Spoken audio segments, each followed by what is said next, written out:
Pemirsa, penggabungan atau perampingan organisasi perangkat daerah diperbolehkan dalam pasal 8 Peraturan Pemerintah Nomor 18 Tahun 2016.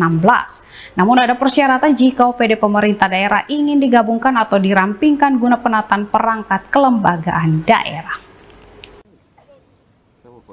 Demikian disampaikan Kepala Biro Organisasi Pemprov Papua Barat terkait rencana penggabungan atau perampingan organisasi perangkat daerah di lingkup Pemprov Papua Barat.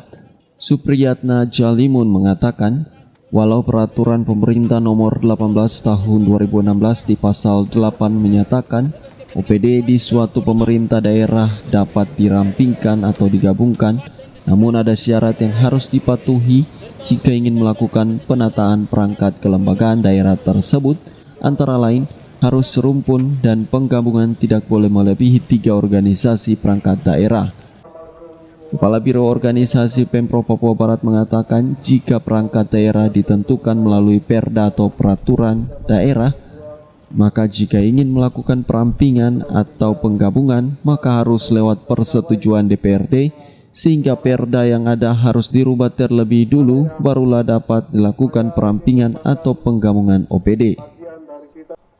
Selaku Kepala Biro Organisasi Pemprov Papua Barat, Supriyatna Jalimun menyatakan setelah berkurangnya kabupaten yang semula 13 menjadi 7 kabupaten, maka perampingan atau penggabungan OPD dapat saja dilakukan, namun dirinya mewanti-wanti agar jika ingin melakukan perampingan atau penggabungan OPD, hendaknya terlebih dulu melakukan kajian menyeluruh karena dampak yang ditimbulkan akan sangat terasa, seperti akan banyak pejabat eselon 2, 3, dan 4 yang akan dinonjobkan serta aset-aset yang ada saat ini seperti gedung yang sudah pasti tidak akan dioptimalkan fungsinya sehingga akan menjadi cepat rusak.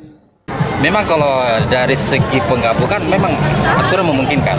Aturan memungkinkan di dalam PP 18 2016 di pasal 18 itu menyangkut penggabungan perampingan itu dibolehkan. Tapi kan ada syarat. Ada syaratnya harus serumpun. Kemudian juga untuk penggabungan urusan pemerintahan itu tidak boleh lebih dari 3. Maksimalnya kan 3. Ya intinya itu. Bapak, apakah harus dengan persetujuan dewan atau dengan aturan perda atau semacam Artinya itu? kalau kita merubah peraturan daerah, berarti kan lewat dewan. Ini kan kalau perangkat daerah kan ditetapkan dengan peraturan daerah. Berarti kan harus persetujuan dewan juga. Kecuali kalau SOTK, pergub itu tidak lewat dewan. Tapi kalau namanya peraturan daerah, penataan kelembagaan perangkat daerah ditetapkan dengan peraturan daerah. Nah, itu melalui dewan. Tapi apakah ada peluang untuk SOTK-nya ini, Bapak? Jadi SOTK itu kan strukturnya, uraian tugas semua ada di Pergub. Kalau yang namanya Perda itu hanya nama nomenklatur kelembagaannya.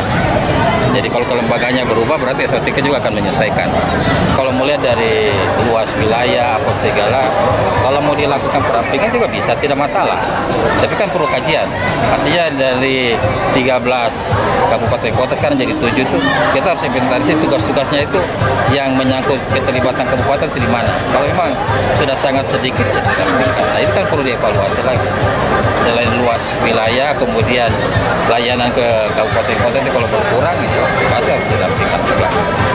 Tapi jangan kita lihat dari segi perampingan saja, tapi dampaknya kepada ASN, pejabat.